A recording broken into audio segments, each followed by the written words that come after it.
vaya y se pare ante el Senado y diga, Nayarit está aportando con esto y esto es de calidad.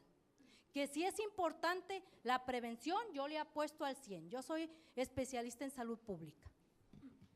Pero aún así, eso que yo sé, no lo tengo que tener para mí, hay que volcarlo, hay que darlo, pero ¿cómo lo vamos a dar? Vámonos uniendo en equipo, trabajemos en equipo. Una idea solitaria no va a multiplicar, necesitamos trabajarlo así.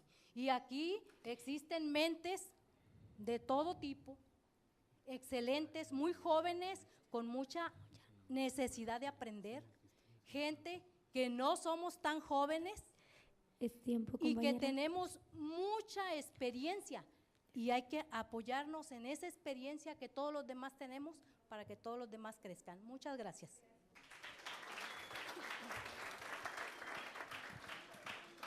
Hay una participación, solo le pido por favor que no se extienda mucho, máximo 1 minuto y medio, por favor. Gracias. Dando seguimiento al comentario, pues con todo respeto, sí quiero emitir mi opinión. Yo no considero perdido este tiempo, por el contrario, es la verdad, estos foros, como su nombre lo dice, diagnostiquemos la salud y propongamos una cura. Usted ya lo dijo, el diagnóstico ya lo tenemos, pero ¿para qué son estos foros? Para darles las propuestas. Hace un momento escuchaba a un compañero y tal vez con justa razón también, senadora, usted que nos propone, aquí ya no es una situación de proselitismo ni mucho menos, no, sino aquí es nosotros como trabajadores de la salud, ¿qué vamos a proponer a nuestras autoridades? Y aplaudir este foro donde nuestra senadora tome las iniciativas para que las presente ante el Senado. Entonces, todos estos temas, tiene usted razón en el sentido, ya lo sabemos, vamos a prevenir, pero es un equipo multidisciplinario, médicos, trabajo social, psicología, nutriólogos, enfermería, etcétera, donde cada quien vamos a hacer lo que nos corresponde. Y sí llevarnos esto en mente, la prevención es primero y todos lleva a hacerlo con lo que nos corresponde y darle todas estas ideas, platicando en lo económico, en lo corto con la senadora, ella ya tiene el diagnóstico, pero quiere retroalimentarse con las necesidades de nosotros que trabajamos en las áreas de la salud. Yo por eso, la verdad, no comparto en que esté tiempo perdido, por el contrario, nos alimenta y fortalece a todo el sector salud. Tiempo. Recordar que estos foros se están realizando en las 32 entidades federativas, así es que, bueno, hay la posibilidad de que el personal del sector salud venga y exprese sus propuestas y que además recordarles que la política pública se hace respecto a las necesidades del pueblo. El siguiente ponente es Alfredo Sánchez Rodarte, en compañía del doctor Luis Miguel Ortiz Villaseñor, el doctor Alfio Carranza Díaz y el licenciado José Antonio Posada Guerra. Tienen un tiempo de 20 minutos como máximo.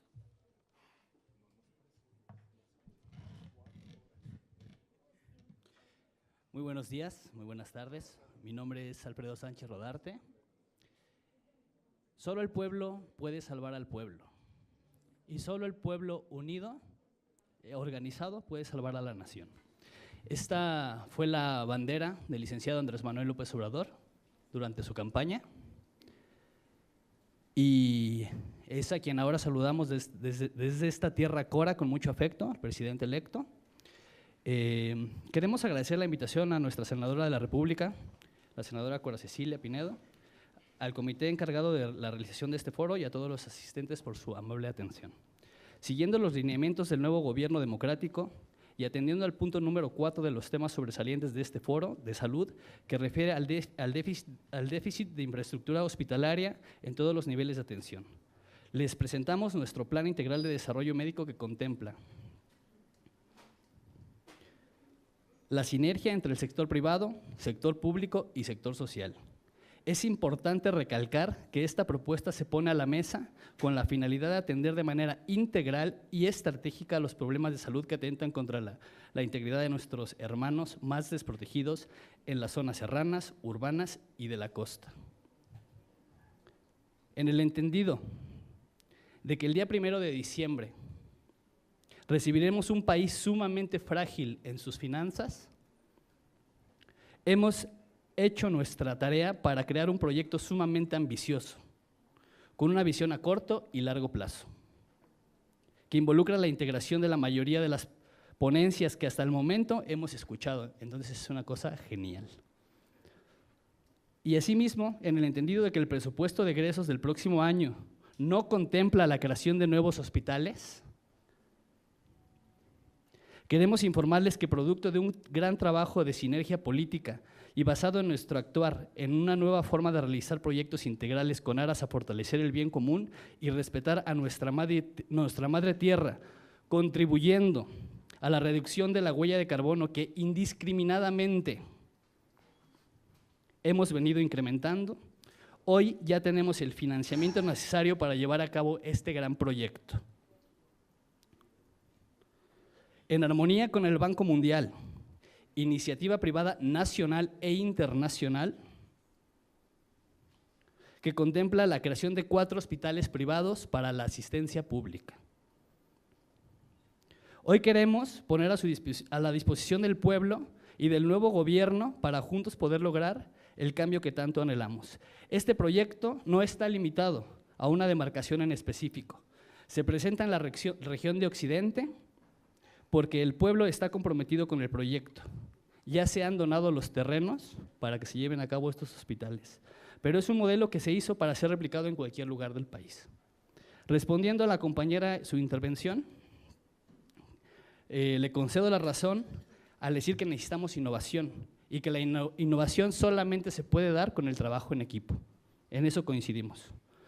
Para dar inicio a esta ponencia, agradezco la presencia del médico militar Luis Miguel Ortiz Villaseñor, quien nos dará un panorama general de este proyecto. Muchas gracias. Buenas tardes. ¿Sí me escuchan? Ok. Voy a tratar de ser breve para ya no aburrirlos más. De hecho, lo que les vamos a presentar, prácticamente todos ustedes lo escucharon de viva voz de los ponentes anteriores. La justificación de este trabajo es con el objetivo general y principal que tiene de brindar a la población un acceso universal a servicios hospitalarios de alta calidad a través de un modelo operativo innovador basado en la gestión con objetivos específicos. ¿La que sigue? Sabemos que en nuestro país existen solamente modelos de instituciones públicas que manejan la mayor parte de la derechohabiencia, como son la Secretaría de Salubridad, como son el Instituto Mexicano del Seguro Social, ISSSTE, SEDENA, Semarnat, Pemex, y todos ellos de alguna manera duplican en algunos lugares el servicio que se da y por consiguiente no alcanzan las coberturas a nivel nacional para que sean 100% efectivos. Además, tomando en consideración que este tipo de estudio que se realizó en base a documentación, a investigación y sobre todo se utilizó un método que se llama ecléctico, en donde la población en general dio su opinión acerca de los servicios que recibe de salud. ¿Sí? ¿La que sigue? En base a esto, nosotros creamos la posibilidad de innovar un hospital que tiene características diferentes en donde no vamos a chocar con la problemática que está viviendo el país. No podemos innovar en una institución que es cuadrada, como sería el Seguro Social o la Secretaría de Salud, que de alguna manera no se prestan para tener innovaciones o crear cosas, porque se tiene que hacer una política dentro de la institución para que ésta pueda dar oportunidad a otras situaciones. La que sigue. Por esa razón se creó un método para poder mejorar las condiciones. Enseguida les van a hablar de 2 temas antes de entrar de lleno al aspecto del hospital.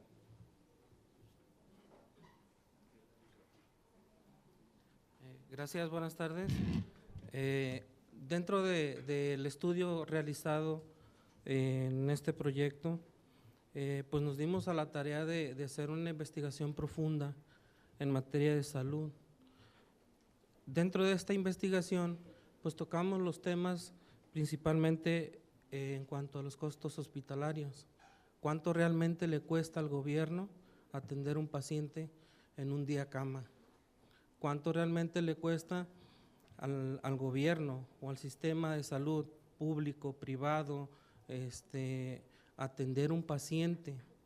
Entonces, esto aunado a lo que el paciente o el familiar del paciente también genera gastos al exterior de un hospital con los familiares cuando los tienen ingresados en las áreas o en los nosocomios. De hecho, nosotros dentro de, ¿le puedes dar 3?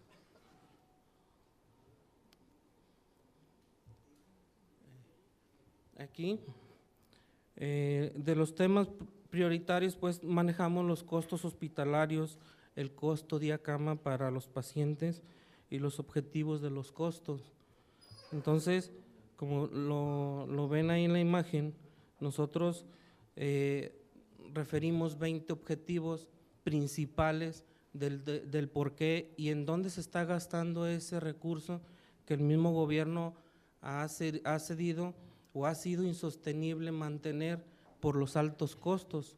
Un costo de paciente día cama oscila entre los 4,000 y los 5,000 pesos diarios.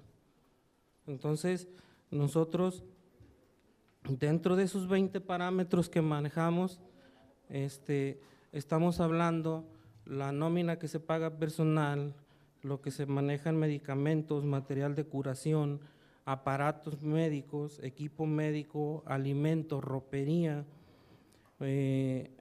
materiales de prótesis, equipos médicos, simplemente el mantenimiento y sostenimiento de los inmuebles, los seguros y la papelería que el personal administrativo eroga. Ya lo habían comentado, o sea, en ocasiones hay altos costos en la utilización de papelería para un solo paciente. Entonces, si nos ponemos a ver el costo promedio de un paciente para el gobierno federal o municipal o estatal, pues obviamente sobrepasa de esos presupuestos y queda abajo verdaderamente la calidad en la atención a los pacientes y los familiares, que son los que erogan en algún momento dado ese dinero. Gracias.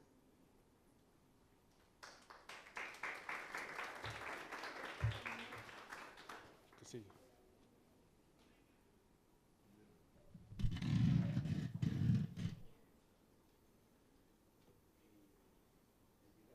Por favor.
Rápidamente, esta historia tiene 7 años. Nosotros trabajamos para la Secretaría de Salud.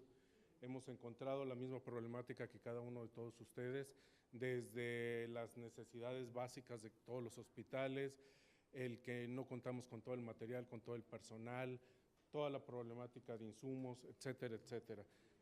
Nosotros durante este tiempo hemos visto la necesidad de generar un hospital que de alguna manera verdaderamente genere un cambio.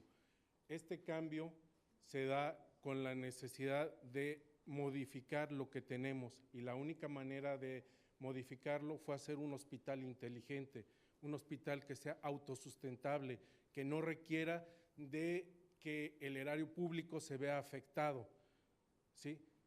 Esto de tratar de hacer medicina preventiva, de hacer lo que la historia que nos contó inicialmente el doctor Torres, que se refería al hecho de evitar corrupción, de evitar gastos innecesarios, generar de alguna manera la dinámica necesaria para que 3 hospitales de segundo nivel del occidente del país, que no tienen una cobertura real y que tienen que batallar para poder trasladar sus pacientes de esta zona a la ciudad de Guadalajara, que es la ciudad que de alguna manera nos está proveyendo de la mayor parte de la dinámica para poder ayudar a nuestros pacientes, se lleva la vida de muchos de ellos durante el traslado. En cambio, teniendo hospitales en Nayarit, teniendo hospitales en Jalisco, en lo que viene siendo desde la costa sur hasta Ixtlán del Río, generando un solo hospital de tercer nivel de manera inicial, podemos dar cobertura a toda esta zona que está desprotegida. Y esa es básicamente la idea, tomando en consideración que se han planteado desde 1943 que surgió la Secretaría de Salud como tal, hasta la fecha se han innovado 20,000 proyectos, muchas cosas que trataron de ser buenas como programas y demás, pero desafortunadamente con la mano del hombre, con el interés económico de otras instancias, genera que no se puedan respaldar adecuadamente estos programas que puedan ayudar. Esto para nosotros significa la posibilidad de innovar, de ponernos a nivel mundial, crear salud a nivel mundial. ¿Para qué? Para que podamos hacer en coordinación con lo que comentaban del expediente clínico, tener pacientes que vengan a hacer turismo médico, hacer que la gente pueda ser trasladada cuando vienen de visita a este país y que no tengan ningún otro problema más que tener una buena atención, tanto como los nacionales como los extranjeros. Buenas tardes, mi nombre es Alfio Manuel Carranza. Yo les voy a hablar sobre la capacidad que va a tener este sistema hospitalario de cómo ser autosustentable. Dice el lema, diagnostiquemos la salud y propongamos una cura. Yo creo que esto es una cura para toda esa región, porque no vamos a exprimir al gobierno federal ni a las entidades federativas. ¿Por qué? Porque vamos a ser autosustentables. Ya tenemos el presupuesto para iniciar con este sistema hospitalario y va a ser autosustentable. ¿Por qué? Porque va a ser una red de hospitales que va a ser atractivo para todo. ¿Por qué atractivo? Porque queremos que sea un referente en el Sistema Nacional de Salud a nivel nacional. Entonces, cualquiera va a querer llegar a nuestros hospitales por la calidad y la calidez que se va a ofrecer allí. ¿Cómo lo vamos a hacer? Tenemos personas eficientes que nos están contactando a todo el sistema de red de seguros a nivel internacional. No solamente hablamos de Estados Unidos, Canadá, sino también de Europa y de Asia, ya que los asiáticos en estos últimos años tienen mucho interés en esta región. Entonces también ellos van a estar incluidos aquí. Seguros nacionales, captación de turismo nacional y extranjero que ya está hospedado en los hoteles.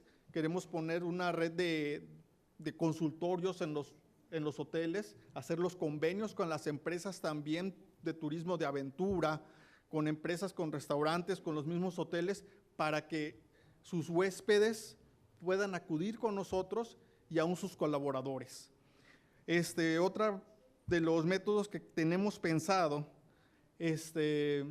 para crear recursos es la promoción en el extranjero, para que las personas que vengan a visitar México y sobre todo esta región, vengan con un seguro de gastos médicos para poderlos atender. Por eso es la necesidad que tenemos de que este sistema hospitalario sea de alta calidad. Así como lo vieron, es un sistema no solamente va a ser eficaz, sino va a ser bastante eficiente en todos los aspectos. Y no vamos también a emitir CO2 a nuestra atmósfera. Vamos a contribuir con eso también. Todo el sistema va a estar va a estar unido para poder dar una mejor atención desde aquel persona turista que venga con muchos recursos como al paciente que llegue en situación de calle. Ya se había hablado de esto, porque también estamos haciendo una red de apoyo para que nos ayuden a ayudar a estas personas en situación de calle sin ningún costo. Bueno, muchas gracias.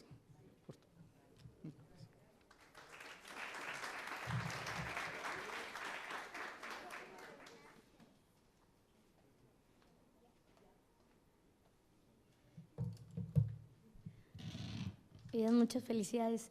Se abre nuevamente la sesión de preguntas y respuestas hasta por 5 minutos. Levantó primero la mano el compañero y al usted. Sí.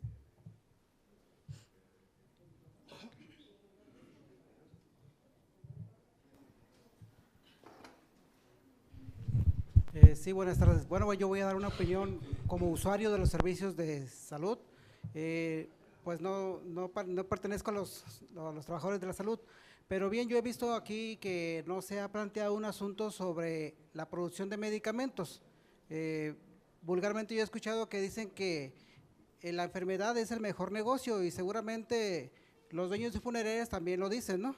En ese sentido, recordando un poco una propuesta que se hizo en 1999, en donde se proponía que el Estado retome la producción de medicamentos para abastecer a los hospitales, es una cuestión bien importante porque la producción de medicamentos cuesta del 10 al 15% de lo que como lo compramos en la farmacia y finalmente pues sí es una parte que nos preocupa demasiado, porque bueno, hay médicos que hacen labores sociales y que no le cobran la consulta, pero al momento de llegar a la farmacia es donde está la parte más grave, ¿no?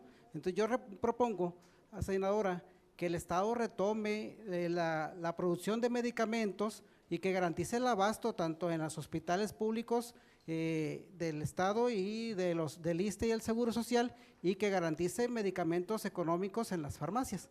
Les decía que al final de cuentas, ¿qué es lo que hace más caro la producción de medicamentos? Bueno, es tantos intermediarios que hay entre la fábrica y el consumidor. Entonces la propuesta es esta, que el Estado retome la producción de medicamentos. ¿Sí? Gracias.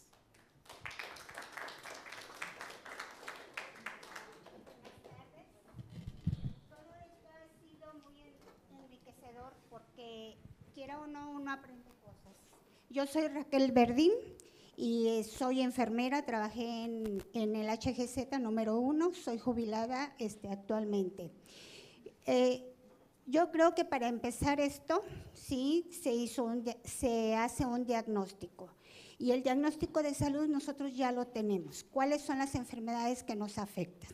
Por lo cual yo no voy a hacer preguntas, lo que quiero hacer son propuestas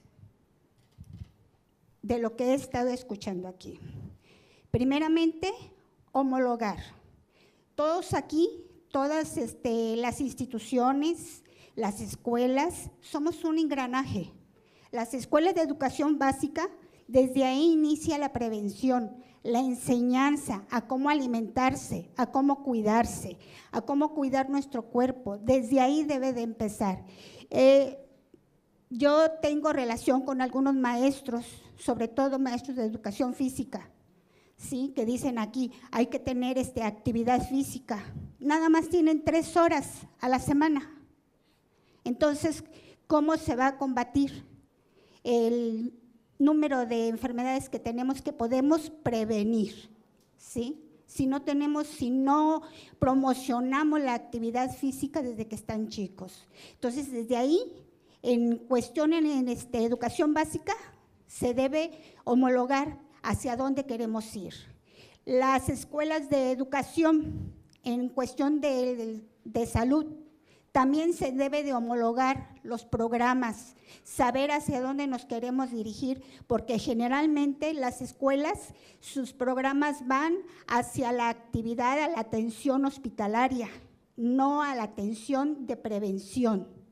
Comentó una señorita aquí que dijo que su servicio social le iban a mandar a la sierra, que porque no tenía el promedio, ¿sí? No sabe ella lo que se pierde en no ir a esas comunidades, porque ahí es donde verdaderamente se aprende, en las comunidades. La homologación debe de ser también en las instituciones, que todas las instituciones también vayamos a un punto, que es nuestro diagnóstico, a prevenir. Vamos por la prevención, que se debe de incrementar el presupuesto en las instituciones de salud, porque todas estas deficiencias que se han dado, ¿sí?, es también por eso, porque no hay presupuesto. Yo recuerdo, ¿sí?, ya tengo años de experiencia, que cada año, cada vez que se aprueba el presupuesto, se reduce el del sector salud, se reduce el del sector en la educación. Entonces, ahí cómo vamos a mejorar si todo va hacia abajo, ¿sí?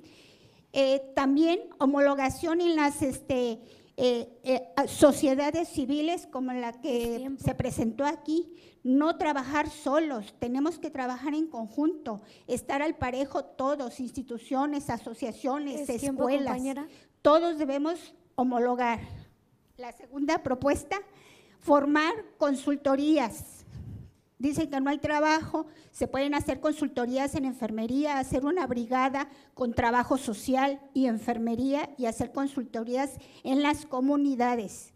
Y por último, que los médicos, ¿sí?, vuelvan al campo, que tengan su población asignada y que dependiendo de la salud de esa población se les dé un reconocimiento, sean reconocidos. Eso es todo. Gracias.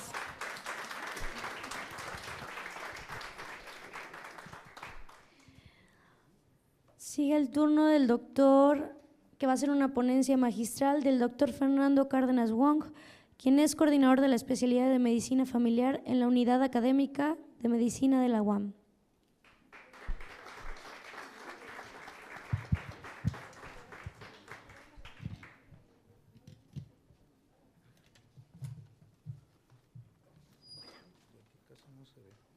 Esto lo puedo mover y ponerlo. Así mero. Sí. Bueno, buenas tardes a todos. Creo que ya después de tantas horas deben de estar cansados. Voy a tratar de no hacérselas tan aburrida, aunque quizá sería mejor un pequeño receso, unos 5 minutos. Pero bueno, eso no lo decido yo. Bueno, miren, usted dice si hay un receso de 5 minutos o… de acuerdo, bueno, seguimos. Bueno, miren, la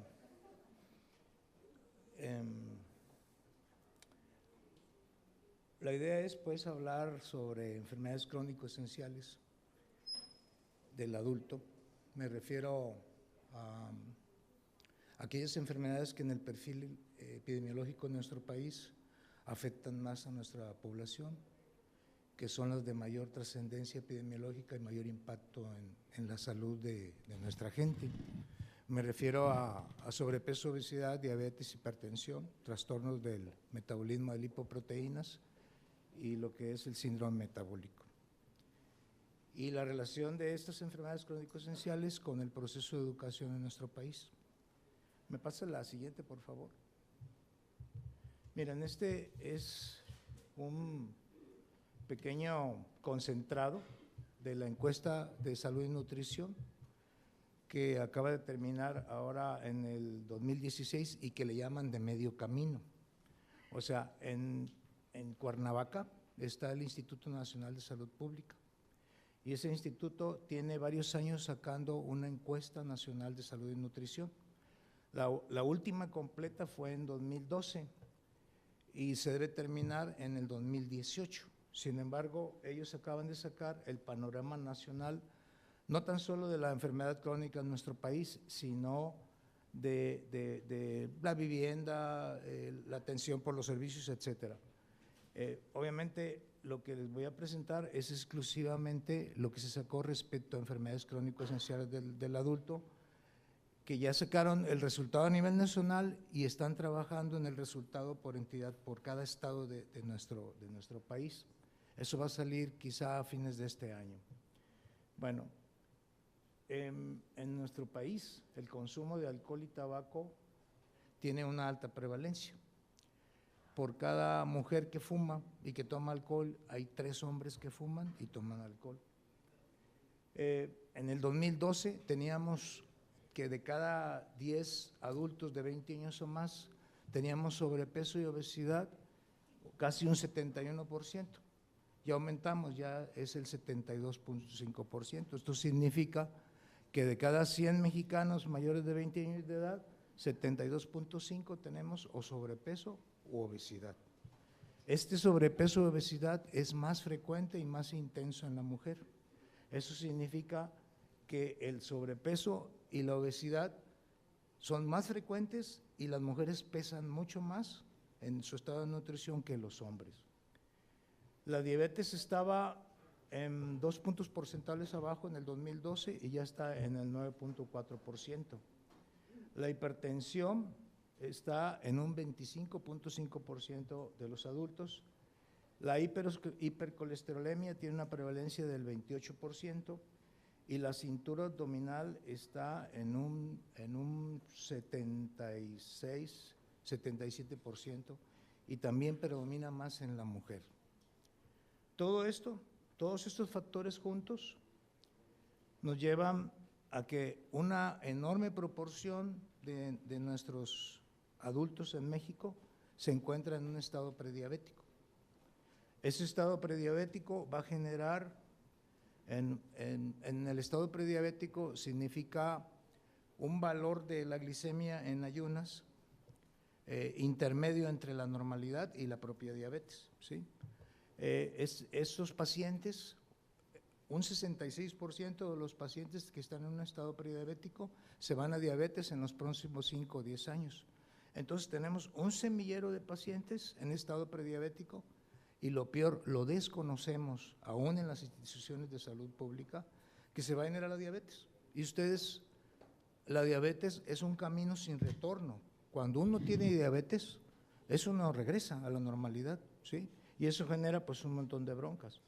Aparte del síndrome metabólico, que es la conjunción de sobrepeso, más bien de cintura abdominal patológica, de cifras elevadas de tensión arterial, de una hiperglicemia, de trastornos en el metabolismo de lipoproteínas, por ejemplo, triglicéridos y arriba de 150 miligramos, o colesterol bueno bajito.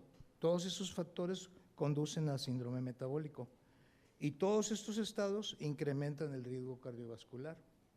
Al final, eso se refleja en enfermedad cardiovascular, infartos a nivel de corazón y a nivel de cerebro, discapacidad y muerte prematura. ¿Sí?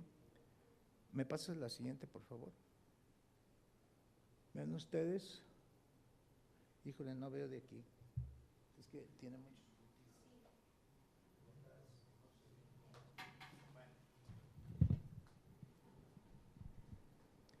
En esta encuesta, los compañeros del Instituto Nacional de Salud Pública en Cuernavaca tomaron la presión arterial con un esfigmo de mercurio. Eso es lo más adecuado porque los esfigmos de mercurio son los más confiables. Y además hicieron preguntas hacia los pacientes que si alguna vez se les había diagnosticado hipertensión arterial en el último año. Bueno, de aquellos pacientes que los diagnosticaron a través de la toma de la tensión arterial, 40% los desconocían que eran hipertensos.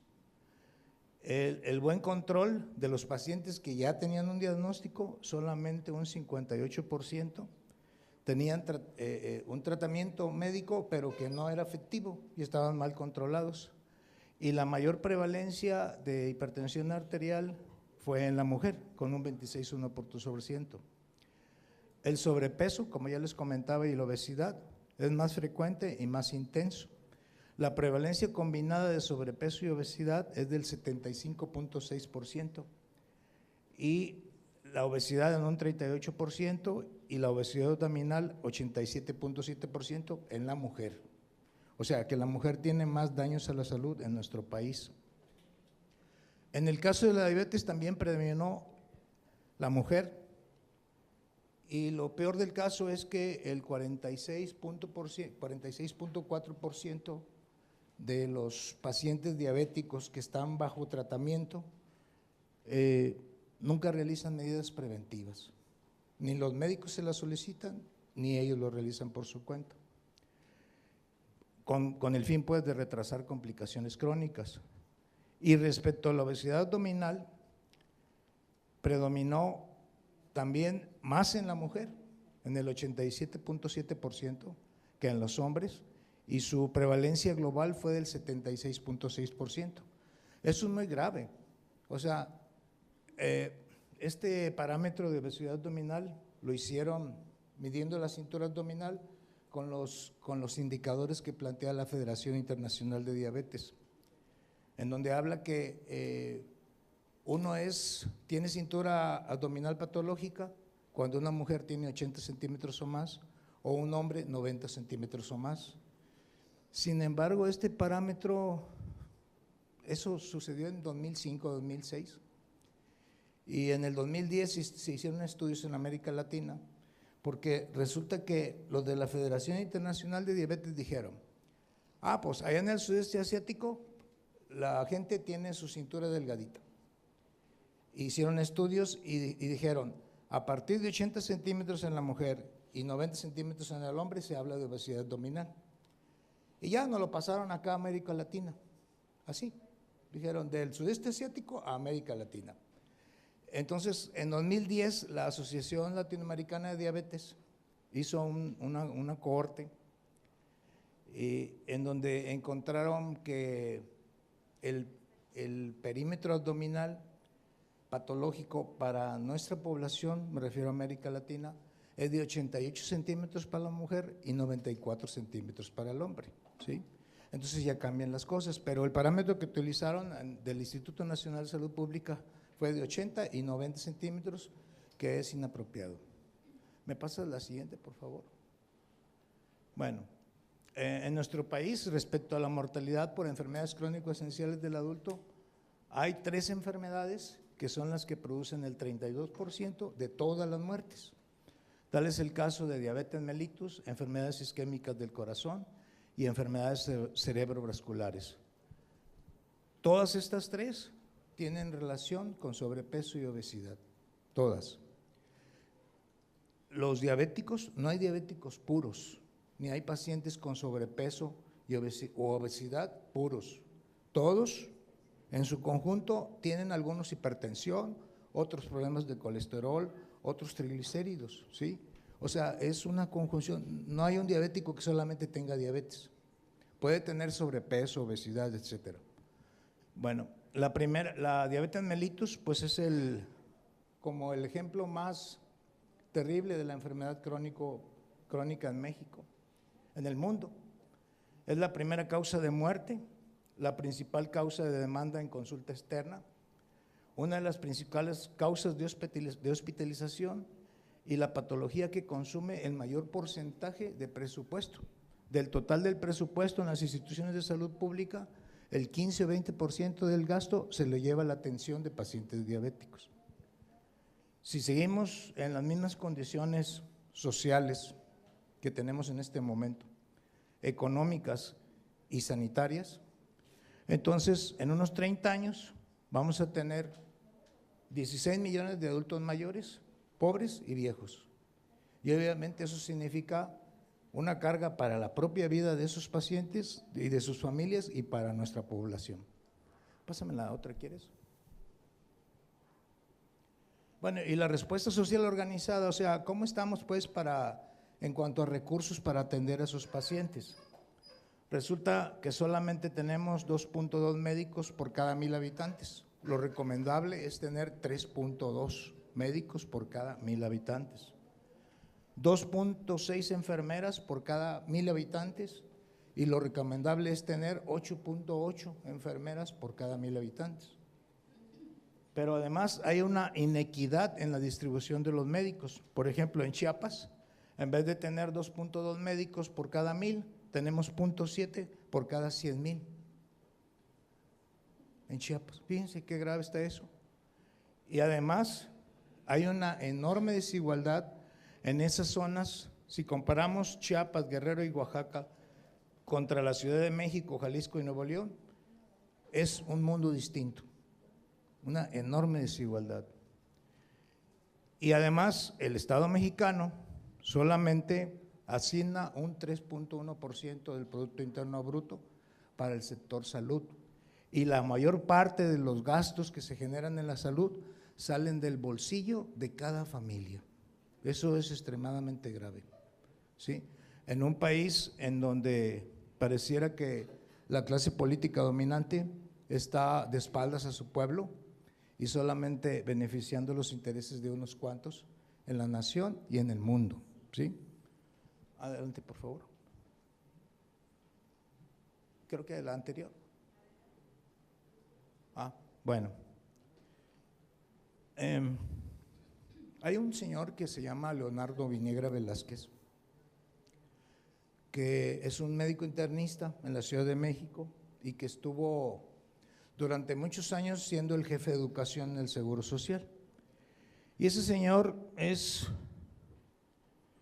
un internista con una postura distinta a la postura que tenemos la mayor parte de los médicos. Me refiero a un conjunto de ideas distintas a lo que los médicos, a lo que nos forman como médicos y lo que somos como médicos. Él empieza a preguntarse qué son pues las enfermedades crónicas. ¿Realmente son desviaciones del sendero de la salud? O sea, una persona que se aparte de la salud y se acerca a la enfermedad, o son formas de ser particulares y diferenciadas de los seres humanos, ¿sí? Él dice, ¿son desviaciones de la salud o son distintas formas de vivir, específicas, diferenciadas de algunos seres humanos? Sobre eso vamos a entrar ahorita, espero no se aburran. Fíjense que una vez me invitaron en el seguro cada rato nos llevaban a cursos de dirección y esas cosas. Y una vez nos tocó escuchar a una ponente en un hospital en Guadalajara y resulta que estaba un amigo aquí conmigo, era temprano, a las 8:30 de la mañana, y como que el amigo no había dormido bien y estaba así como cabeceando y yo pues estaba yo a un lado de él y la ponente la teníamos a 2-3 metros.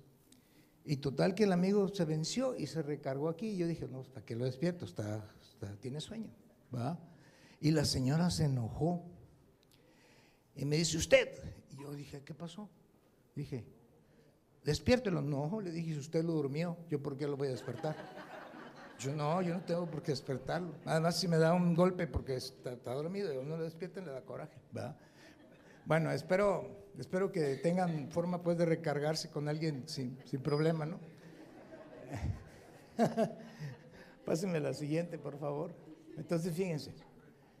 Las desviaciones del sendero de la salud, o sea, ese constructo social que llamamos enfermedad, es un invento que nosotros los seres humanos hemos hecho, ¿sí? O sea, los seres humanos tenemos una primera naturaleza, que es la naturaleza natural del planeta donde vivimos, y una segunda naturaleza que hemos creado en función de nuestra experiencia histórica, y por eso creamos las matemáticas, la ciencia, la bioquímica, etcétera, etcétera. Igual las enfermedades son invenciones que nosotros hicimos como constructos sociales en donde uno dice, esta es diabetes, pero la diabetes no tiene una vida propia, siempre está pegada a un ser humano y se vive distinta de cada ser humano porque tenemos distinta biografía, nuestro caminar ha sido diferente en la vida. Entonces, cuando hablamos de desviaciones del sendero de la salud, nos metemos en ese rollo que siempre nos han dicho, en este caso, en el caso de las enfermedades crónicas, que la enfermedad es considerada como un extravío de lo que nosotros llamamos normalidad y que ese es el sustento de nuestra práctica clínica. Llámese en el caso de los médicos, las enfermeras, trabajo social, los nutriólogos, etcétera.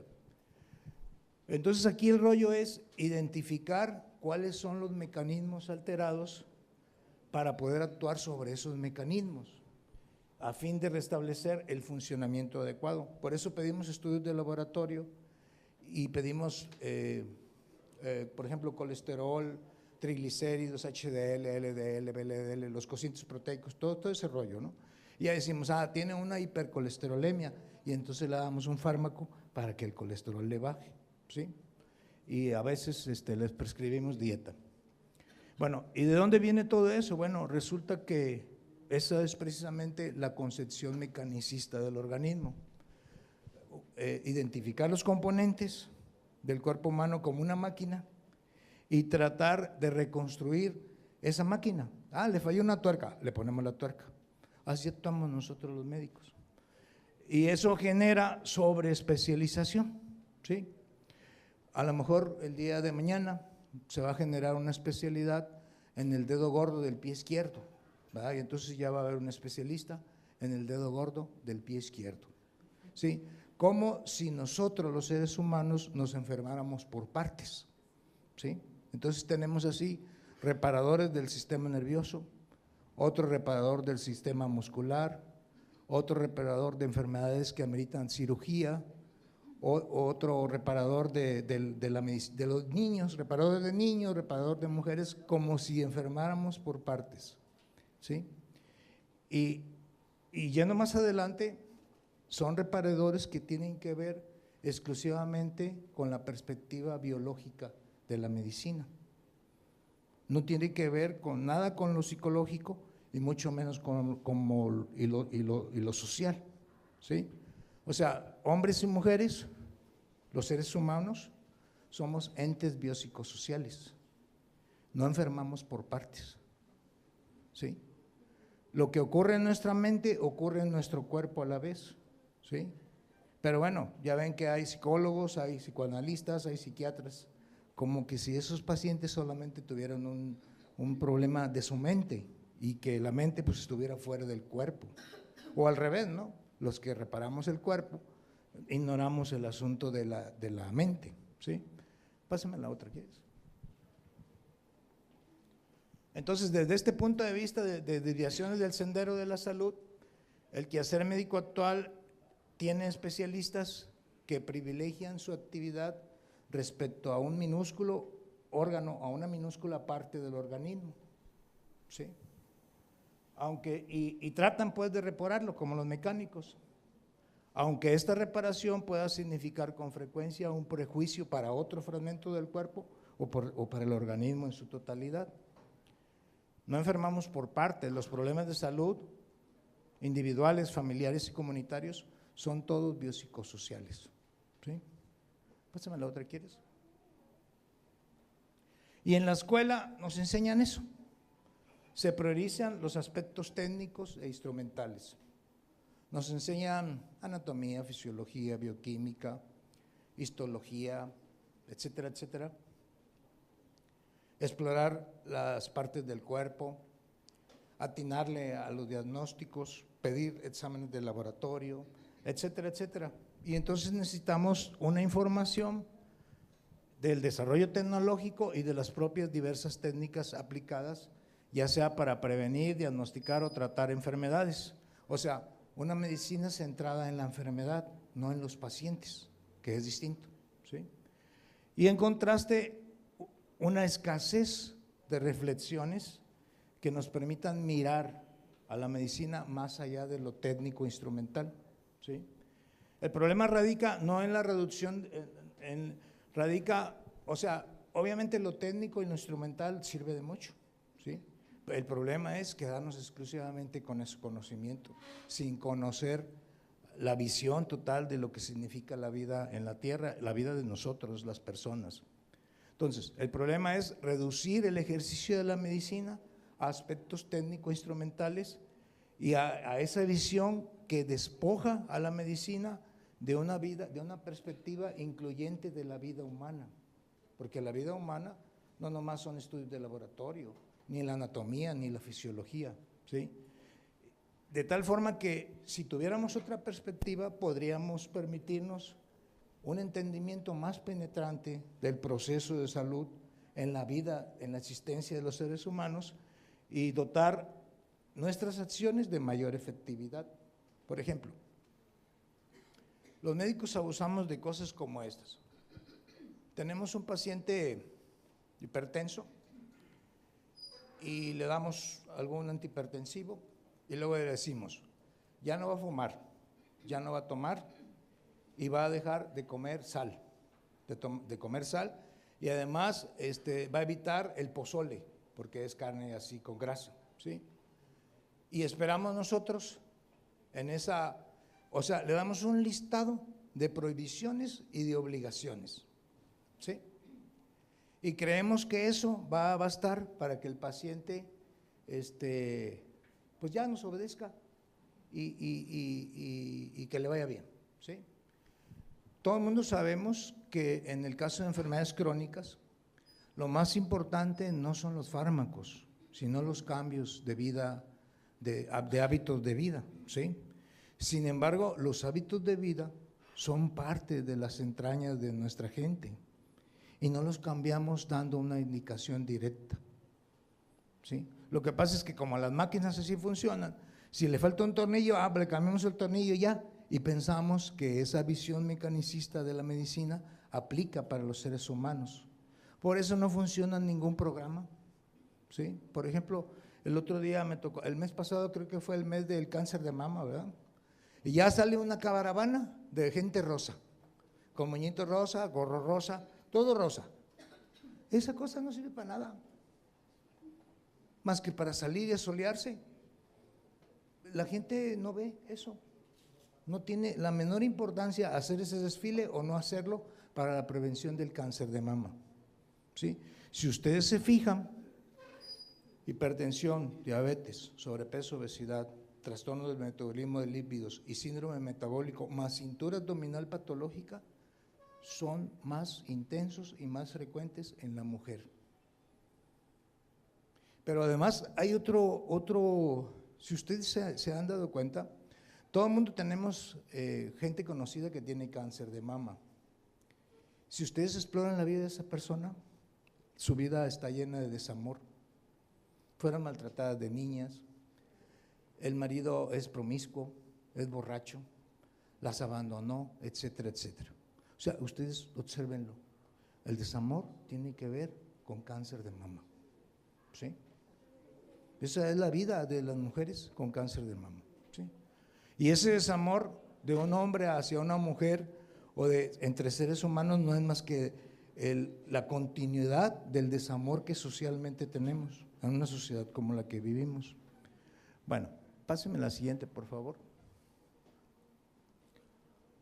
Y la otra postura del doctor Viniegra es que, no, mi compadre me dijo que me ibas a dar 1 hora y media, pero yo voy a utilizar menos, ¿sí? Pero yo voy a utilizar menos, ¿sí? No, 1 hora y media es mucho, no, en unos 20 minutos me voy a mi casa y ya dejo de estarlos enfadando. Bueno, la otra postura del doctor Viniegra es que las enfermedades crónicas, que un paciente crónico no tiene que ver con la desviación de la salud, sino que tiene que ver con una forma de ser distinta, diferenciada de algunos seres humanos, ¿sí? Entonces, fíjense, los pacientes son personas que por su historia y circunstancias vitales llegaron a una forma de ser que les ocasiona inconvenientes, limitaciones, malestares y sufrimientos, ¿sí? Al final, el hecho de padecer hipertensión tiene que ver con toda la historia mía, personal, ¿sí? Tiene que ver con toda esa historia de yo, que soy una biografía, de mi biografía, ¿sí? En las enfermedades crónicas se deben modificar los estilos de vida. En la práctica clínica actual subyace la idea de que la posibilidad de modificar estos es equivalente a la que supone la ingestión de un fármaco, y solo es necesario que el paciente sea obediente y disciplinado. O sea, nosotros creemos que parte del tratamiento del paciente pues sea darle una lista de prohibiciones y de recomendaciones. Ya no va a comer sal, ya no va a tomar alcohol, ya no va a fumar, el pozole se acabó, las caguamas tampoco, ¿sí? Y ya, suponemos los médicos que con eso basta. Y obviamente los fracasos terapéuticos tienen que ver porque es un error darle una serie de prohibiciones al paciente. Y luego otra cosa que ocurre también es que le decimos al paciente, no se preocupe, yo lo voy a curar. Usted no se preocupe, yo voy a ser el que lo voy a curar. Y luego llega el paciente a los 2 meses y ya trae la hemoglobina glucosilada más elevada o la glicemia en ayunas más elevada. En vez de bajar de peso, aumentó de peso. El colesterol, los triglicéridos, todo anda, es un desorden ahí. Y el médico dice, mire, vamos a hacer esto, vamos a aumentar la cantidad de medicamento. Y ya si salió con una bolsita chiquita, ya llevan una bolsa grande para que tenga más medicamentos. Y luego vuelve a llegar y entonces ya no, ¿cómo decirles? Sigue mal, sigue igual o sigue peor, ¿sí? Entonces el médico se molesta con los pacientes y aparte de darle las prohibiciones que no cumplen, los regaña. Entonces el paciente se aleja, ¿sí? Y si vuelve a suceder eso, entonces el paciente se aleja, pero va con un licenciado y nos mete una demanda por acoso, porque somos gachos, dicen. Me trató mal, ¿sí? ¿Por qué razón? Porque en el caso de las enfermedades crónico-esenciales del adulto, siempre es necesario hacer un contrato terapéutico, en donde, digamos, lo que me corresponde a mí es esto, lo que le corresponde